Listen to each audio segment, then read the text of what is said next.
우리가 어떤 위대한 사람 또 높은 위치에 있는 분을 볼 때 머릿속에 어떤 선입관을 가지고 그 사람에 대해서 아마 저 사람은 이럴 것이다 이렇게 단정하기 쉽습니다.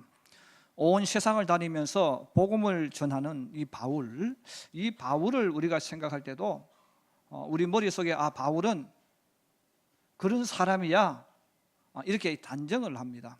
그런데 오늘 성경에 보면 바울의 그 인간적인 모습을 그대로 이야기하고 있고 바울 스스로도 자기의 모습을 솔직하게 말하고 있습니다. 온 세상을 집어삼킬 듯한 열정과 뜨거움을 가지고 있는 이 바울은 그럼 어떤 사람이었을까? 오늘 저는 두 가지 말씀드리려고 합니다. 첫째, 한번 따라해 주세요. 약하고 두려워하고 심히 떨었노라. 바울이 자기를 고백합니다. 나는 어떤 사람이냐? 나는 약하다. 그리고 두려워하고 심히 떨었다 이렇게 고백을 합니다. 믿음이 좋은 사람은 두려움이 없고 겁이 없는 줄로 사람들은 생각을 해요. 그래서 예수 믿는 사람은 겁도 없고 두려움도 없어서 사자굴 속에 들어간다고 그렇게 생각을 하는 것이죠. 그러나 아무리 믿음이 좋은 사람도 두려움과 걱정과 떨림이 있습니다. 다만 하나님의 말씀을 듣고 순종할 때는 그런 수많은 갈등, 고뇌, 밀려오지만 이걸 극복하고 나가서 순종하는 것이지 그냥 하는 것은 아니라는 것입니다. 하나님께서 아브라함에게 창세기 22장에 명령을 내렸어요. 너의 독자 이삭을 제물로 바쳐라 그랬습니다. 여러분, 아브라함은 아들 이삭을 백세에 얻었어요. 그런데 그 아들 이삭이 얼마나 소중하겠습니까? 아이가 있는 부부는 사실 아브라함의 이 이야기가 잘 실감나게 들려오지 않을 수 있습니다. 그러나 결혼해서 살아가면서 자녀가 없다는 것은 정말 고통이고 아픔이거든요. 자, 그런 아픔을 겪기 때문에 성경에 보면 한나가 하나님 앞에 나와서 소리내서 울지 못하고 마음으로 흐느끼면서 주님 앞에 기도하잖아요. 하나님, 자식 주세요. 나에게도 좀 자녀 있게 해주세요. 아들 주세요. 기도합니다. 남편에게 그렇게 사랑받는 라헬도 남편에게 때를 쓰고 막 이렇게 덤벼들잖아요. 나에게도 아들 있게 해달라고. 그리고 왜 당신 기도 안 하냐고. 나도 아들 있게 해달라고 기도해달라고 자기 남편에게 막 대들고 싸움을 합니다. 그래서 야곱도 내가 하나님이냐? 그 야곱도 내가 하나님이냐? 자식 주는 게 내 마음대로 되냐 이거죠. 그만큼 간절한 소망, 소원이 바로 자녀가 있는 것이죠. 이런 그 백세의 아들을 얻었으니까 아브라함이 그 기분, 아브라함이 어떻게 그 아들 이삭을 대했겠습니까? 젖을 뗄 무렵에 아버지가 온 동네 사람들을 불러놓고 축제를 했다는 거예요. 그만큼 기쁘다는 거죠. 이제 아브라함의 남은 여생의 꿈, 소망, 기쁨, 모든 것은 이 아이입니다. 그런데 하나님께서 이렇게 자신의 모든 것인 이 아들을 번제물로 드리라는 거죠. 번제로 드려라. 그래서 번제는 그냥 제사가 아니잖아요. 번제라는 것은 토막을 내서 다 드리는 거거든요. 불에 태워 드리는 거예요. 어떻게 여러분 이렇게 내 모든 것이 되는 그 자녀를 죽여서 주님 앞에 드릴 수 있느냐 이거죠. 하나님의 명령이니까 안 할 수는 없습니다. 자, 그러면서 학자들은 이 아브라함의 그 아픔을 그렇게 표현을 해요. 아브라함이 이 아들 이삭을 하나님께 번제물로 드려야 되는데 번제물로 드리려면 밑에 장작을 많이 쌓아야 됩니다. 장작을 많이 쌓아야 되는데 아브라함이 그 장작을 쪼갠다는 거예요. 나무를 세워놓고 도끼질로 그 장작을 내리칠 때마다 쪼개어지지 않습니까? 그 장작이 쪼개어지는 번제물을 태우기 위해서 장작을 만드는데 도끼로 그 장작을 찍어서 쪼개는 것처럼 아브라함의 마음이 아팠다는 거예요. 그 아픔은 피눈물이 들어가 있는 거죠. 그리고 아브라함의 마음속에 여러분 얼마나 많은 두려움이 있었겠어요. 얼마나 많은 갈등이 있었겠어요. 그리고 얼마나 많은 떨림이 그 속에 있었겠습니까? 그는 피눈물을 쏟으면서 그 장작을 쪼개는 거예요. 그 눈물 없이는 장작을 쪼개낼 수가 없는 거예요. 이 아들을 번제로 드려야 된다는 것이 말도 안 되는 것이고 또 일어날 수도 없는 상황인데 어쨌든 그런 명령이, 말도 안 되는 명령이 떨어졌지 않았습니까? 그럼에도 불구하고 성경이 아브라함을 칭찬하는 이유가 뭡니까? 그런 갈등, 그런 아픔, 그런 흔들림, 그런 두려움, 그런 절망을 극복하고 하나님 앞에 아들을 내놓았다는 거예요. 그래서 우리는 아브라함이 하나님 앞에 하나님 내 자식 드릴게요 하고 기쁘게 드리는 게 아니라는 거죠. 기쁘게 드리지만 그 속에는 이런 아픔, 눈물이, 피눈물이 그 속에 있지만 이걸 딛고 일어나서 주님 앞에 드렸다는 것입니다. 십자가를 앞에 두시고 두려워하시는 예수님 모습이 성경에 나와 있습니다. 우리는 예수님은 하나님이시기 때문에 십자가 지실 때도 예수님이니까 십자가 질 수 있겠지 이런 생각을 해요. 그러나 성경이 계속 강조해 주는 것이 있어요. 예수님은 하나님이시지만 하나님의 영광을 포기했다는 거예요. 버렸다는 거예요. 사람의 몸을 입고 오셨어요. 여러분, 사람의 몸을 입고 오셨기 때문에 우리가 겪는 아픔, 우리가 겪는 갈등, 우리가 겪는 모두 다 짊어지셨다는 거예요. 그럼 이 십자가의 아픔과 고통은 예수님은 너무 잘 아십니다.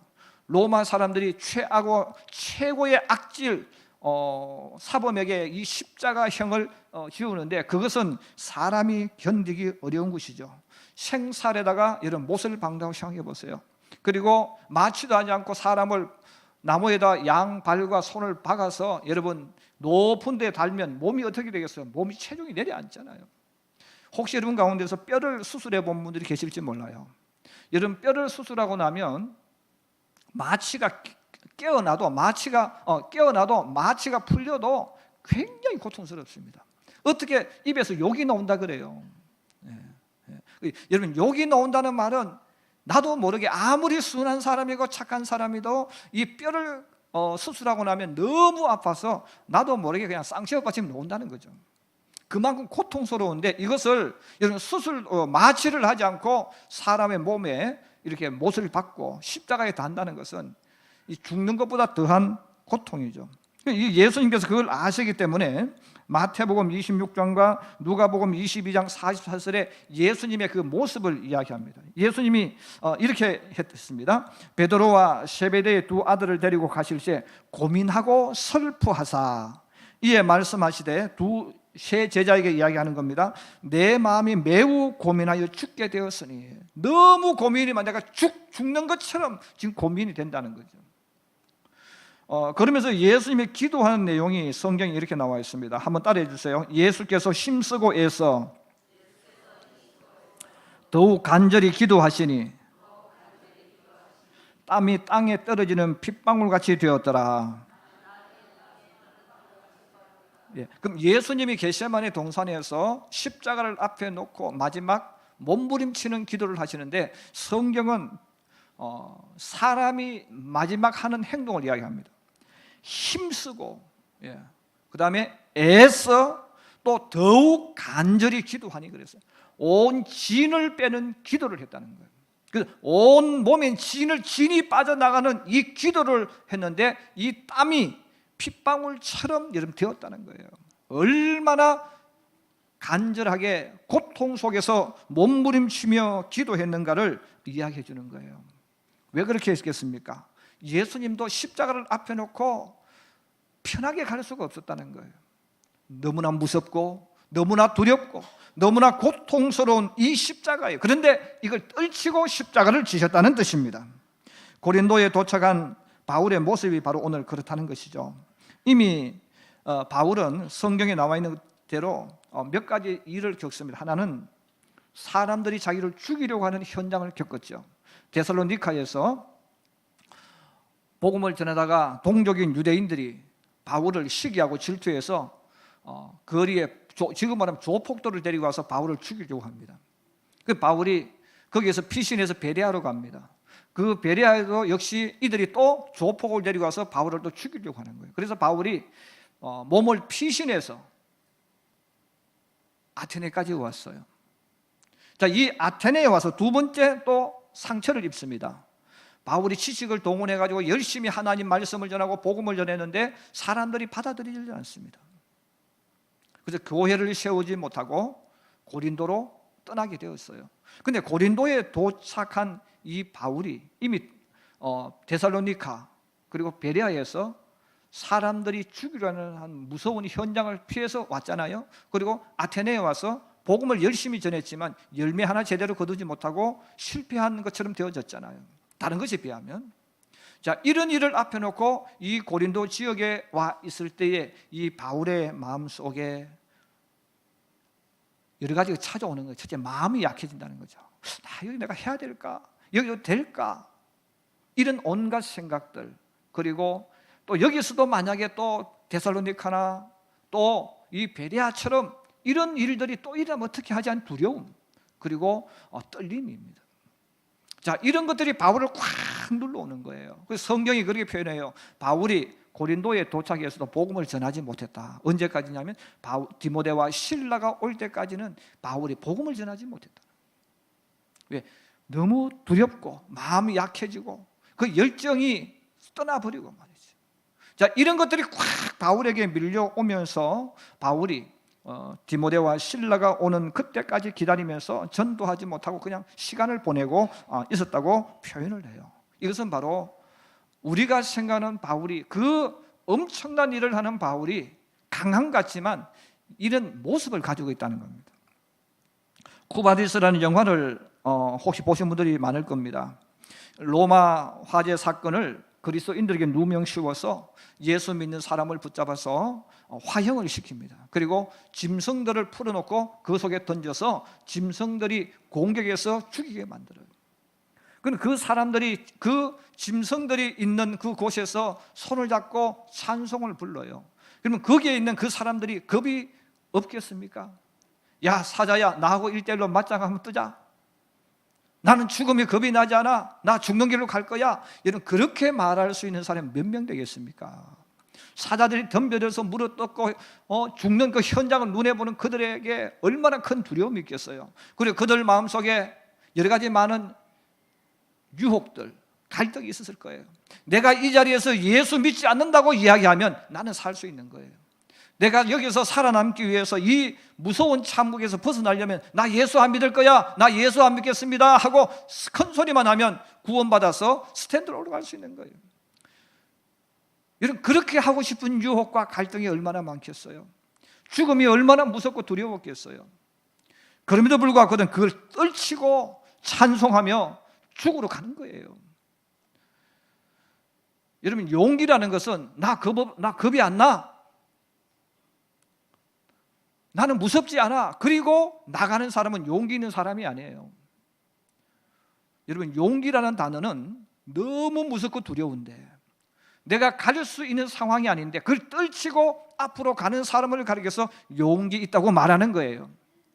여러분, 이런 고통이 있고 어려움이 있는데 나는 무섭지 않아, 그 사람 믿음 좋은 사람이 아니에요.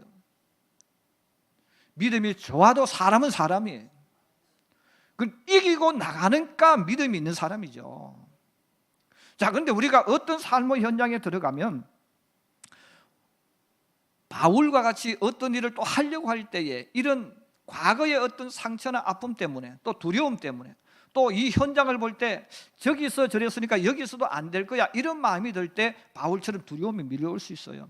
또한 우리가 새로운 일을 하려고 할 때도 두려움이 밀려올 때가 있어요. 그런데 정말 중요한 것은 이런 마음이 약해지고 유혹이 오고 갈등이 오고 두려움이 밀려오고 또 너무 불안하고 두려움이 올 때에 나는 안 되는구나, 이렇게 말하는 사람은 세상에서 정말 그 사람이 불행한 사람이고 실패자입니다. 여러분, 어떤 사람이든지 어떤 일을 하게 되어지면 두려움이 밀려와요. 안 밀려오는 사람이 없어요. 여러분, 이런 두려움이 없다면, 겁이 없다면, 떨림이 없다면 그 사람은 감각이 죽은 사람이에요. 죽은 사람은 두려움이 없어요. 그러나 살아있는 사람은 누구든지 새로운 일을 하게 되어질 때, 새로운 환경을 맞이하게 되어질 때, 또 내가 어떤 일을 해야 될 때, 그때 늘 찾아오는 게 뭡니까? 마음이 약해지는 거예요. 내가 여기서 멈출까? 나 이거 못하는데, 나 이거 잘하지 못하는데, 이거 만약 안 되면 어떻게 하지? 이런 것들이 밀려와서 복합적으로 그 사람으로 하여금 앞으로 가지 못하게 하는 거예요.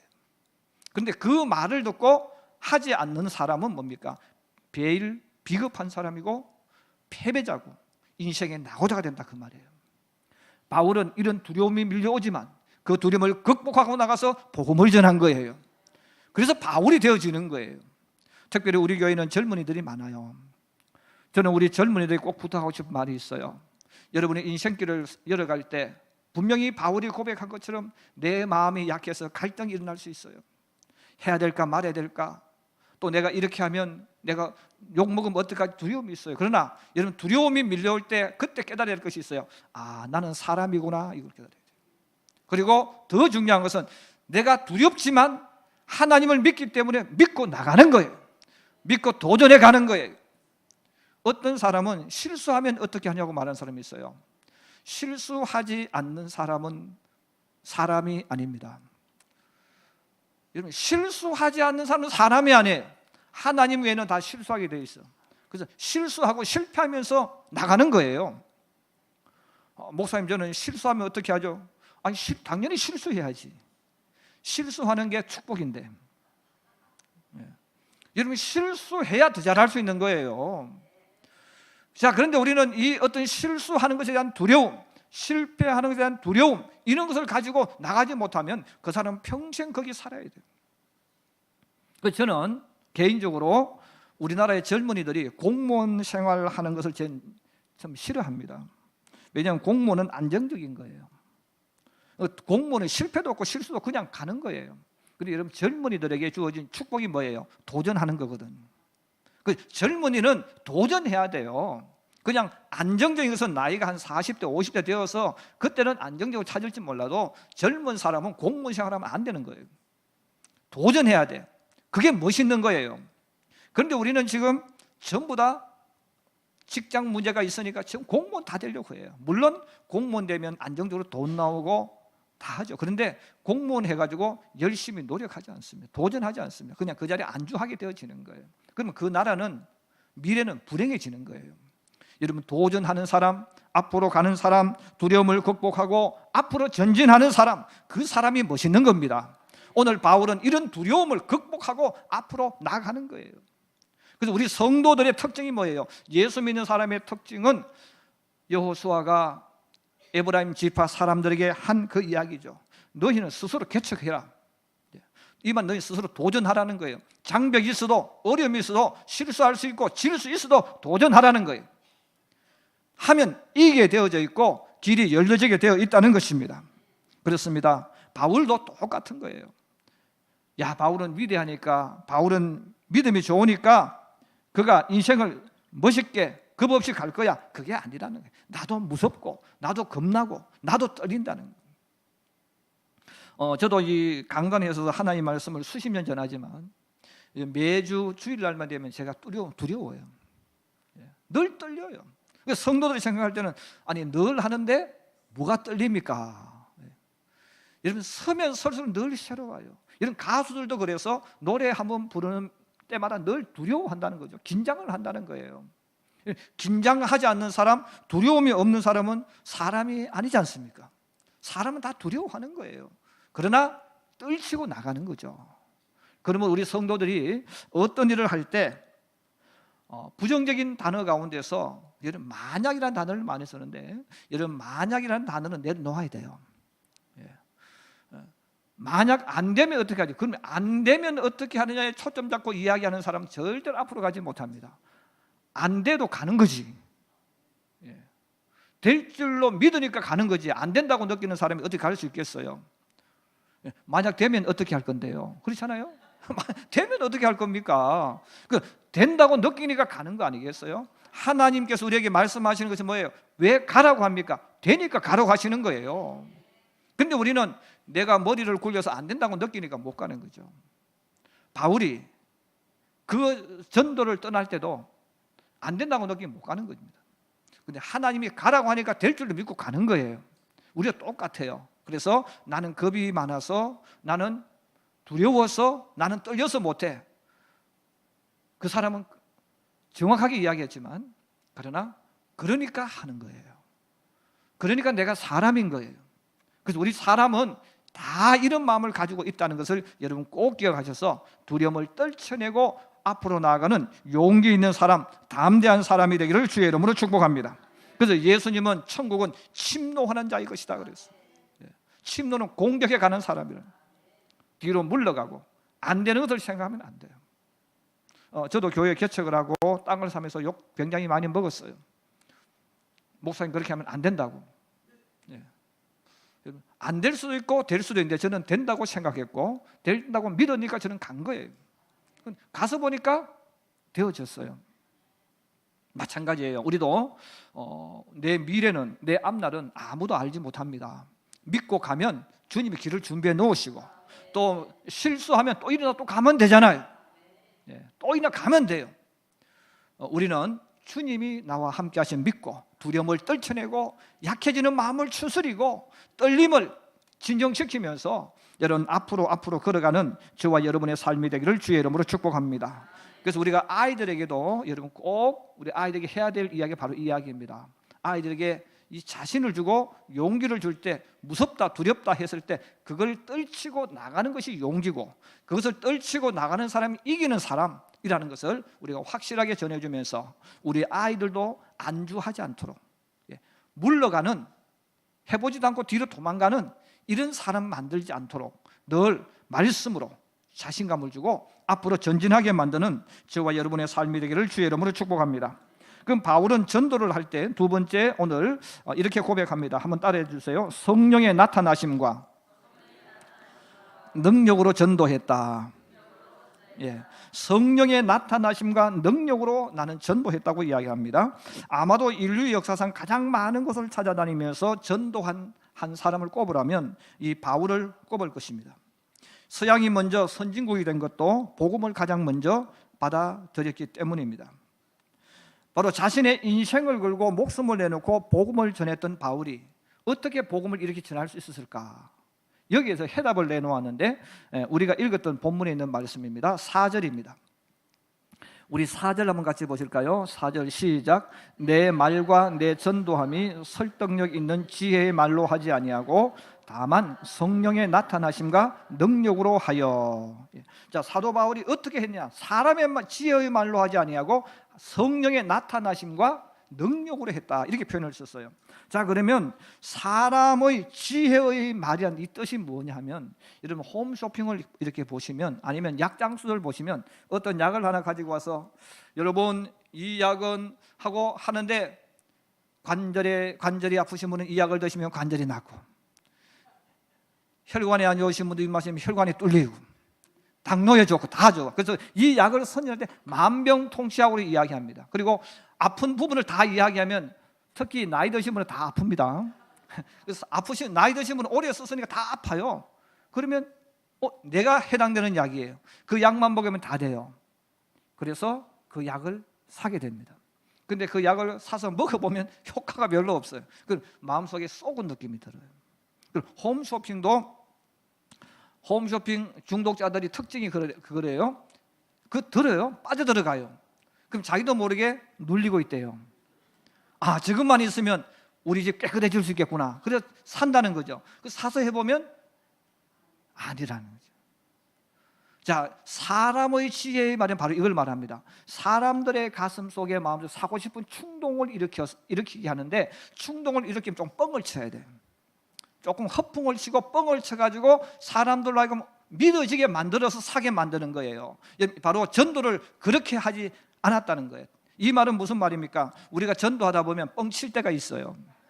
근데 그 뻥치는 게 바로 사람의 지혜의 말로. 여러분 예수 믿으시면 구원받습니다. 여기까지는 괜찮은데 애 낳지 못한 집에 가서 예수 믿으면 애 낳습니다. 아픈 사람한테 가서 예수 믿으면 병 고쳐집니다. 가난한 사람에 가서 예수 믿으면 부자 됩니다. 자식 쏙쏙인 집에 가서 예수 믿으면 자식이 쏙을 썩이지 않습니다. 이게 바로 뭡니까? 사람의 지혜의 말로 달콤하게 전도하는 거예요. 여러분 예수 믿어도 아이 못 놓을 수 있어요. 예수 믿어도 아플 수 있어요. 예수 믿어도 망할 수 있어요. 예수 믿어도 자식이 쏙 썩일 수 있어요. 근데 우리는 사람들에게 달콤하게 말을 던지는 거예요. 그러면 그 달콤한 말을 들은 사람이 교회에서 예수를 믿어요. 그런데 예수 믿어도 자식이 속을 썩여요. 에이, 예수 믿는 예수쟁이들 거짓말했구나. 그리고 교회를 떠나가는 거예요. 왜? 사람의 달콤한 말로 전도했기 때문에. 바울은 그렇게 전도하지 않았다는 거예요. 사람들에게 예수 믿으면 병 낫고, 그거는 어느 정도는 맞지만 예수 믿어도 병 안 나을 수 있잖아요. 그렇습니까? 안 그렇습니까? 여러분, 예수 믿으면 다 부자 됩니까? 아니잖아요. 자, 이렇게 해서 사람들로 하여금 예수를 믿게 하고 교회에 나오게 하는 게 뭡니까? 홈쇼핑 장사들이 물건만 똑같다는 거예요. 나는 그렇게 전도하지 않는다는 거예요. 그러면 나는 그렇게 전도하지 않는다. 왜? 그거는 말씀을 조금 변질시켰다는 거예요. 일부분도 맞지만, 그럼 나는 어떻게 했느냐? 성령의 나타나게 하심으로 나는 했다는 거예요. 자, 이 뜻을 여러분 좀 이해하기 쉬우려면 이런 뜻입니다. 성령은 저와 여러분과 함께 하십니다. 자, 이 성령은 우리와 함께 하시는데, 이것을 우리가 어떻게 이해하면 좋으냐면, 내가 바늘을 가지고 있어요. 근데 이 바늘을 가지고 책 속에 넣고 가만히 놔두면 이 바늘은 아무런 일을 하지 못합니다. 그런데 이 바늘을 우리 몸에 넣는 거예요. 우리 몸에 호주머니 넣었다고 생각해봐요. 그러면 우리가 옷을 입고 계속 움직여요. 내가 움직이면 움직일수록 호주머니에 있는 바늘이 뚫고 나와요. 여기에서 뚫고 나와가지고 내 몸을 찌르든지 밖으로 뛰쳐나오는 거예요. 자, 이와 같이 성령의 역사가 똑같은 거예요. 성령이 나와 함께 하시는데, 내가 하나님 말씀 믿고 전도하고 하나님 말씀 믿고 복음 전하고 예수가 그리스도임을 전하게 되어지면 우리 속에 있는 성령이 역사하기 시작한다는 거예요. 우리 속에 있는 성령이 역사하니까 또 그 사람에게 역사하는 성령이 역사하게 되어지니까 예수가 믿어지게 된다는 거예요. 이게 성령이 나타난다는 거예요. 우리가 예수님 이름으로 말하고 예수님 이름으로 기도하면 우리 가운데 기적이 나타납니다. 근데 그 기적은 내가 일으키는 기적이 아니라 성령이 일으키는 기적이에요. 바울이 루스드라는 곳에 가서 복음을 전하는데, 거기 가서 말씀을 전하는데 나면서부터 한 번도 걸어보지 못한,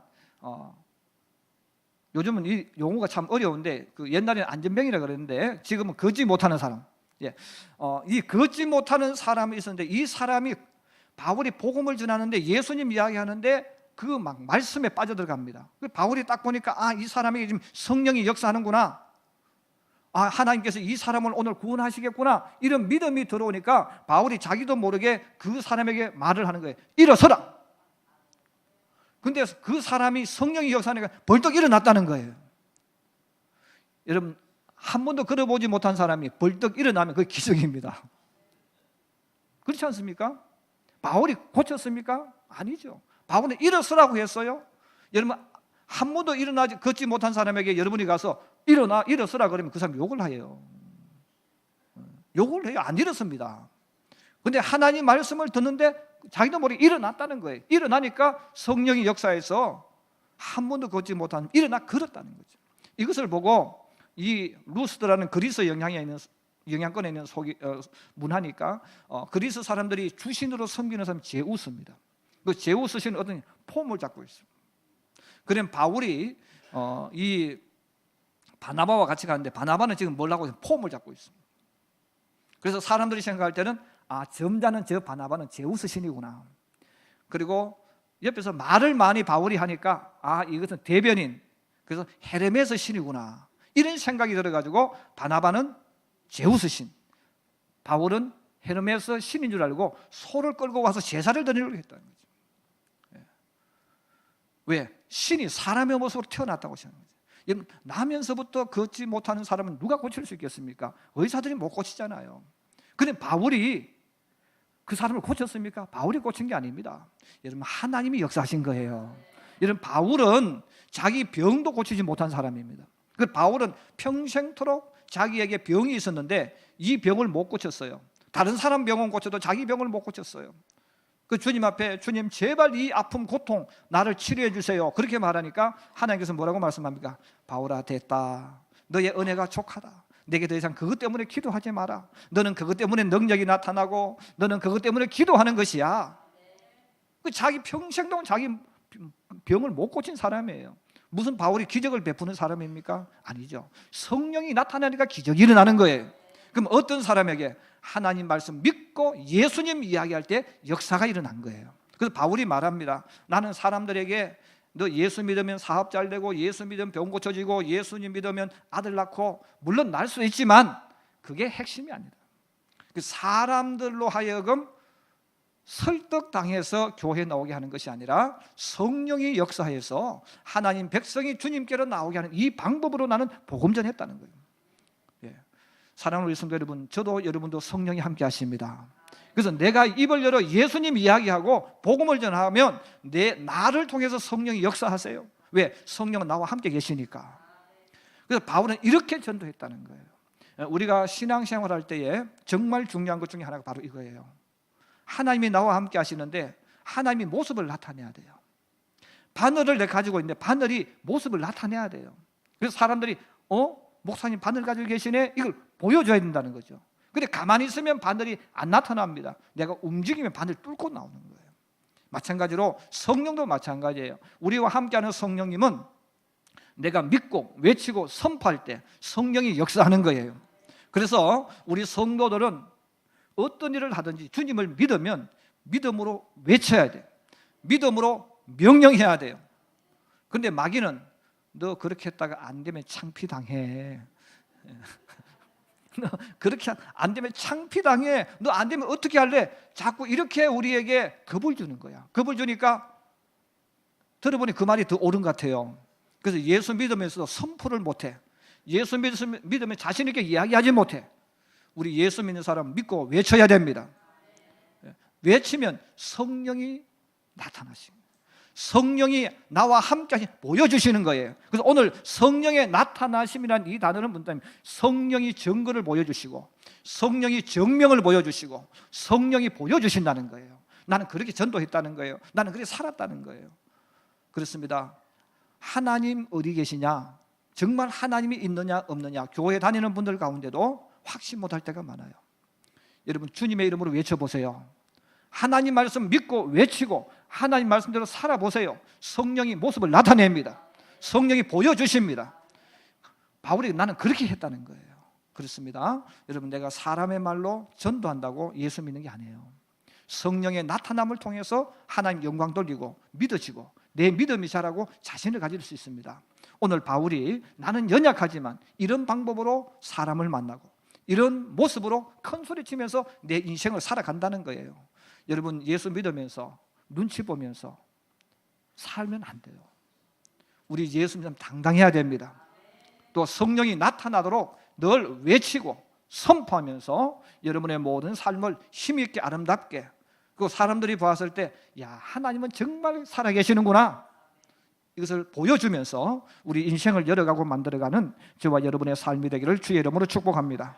특별히 추석 명절입니다. 여러분 추석 명절날 하나님이 여러분 시댁에 친정에 삶의 현장에 나타나도록 예수 믿는 사람답게 말하고 예수 믿는 사람답게 행동하는 저와 여러분 되기를 주의 이름으로 축복합니다. 축복합니다.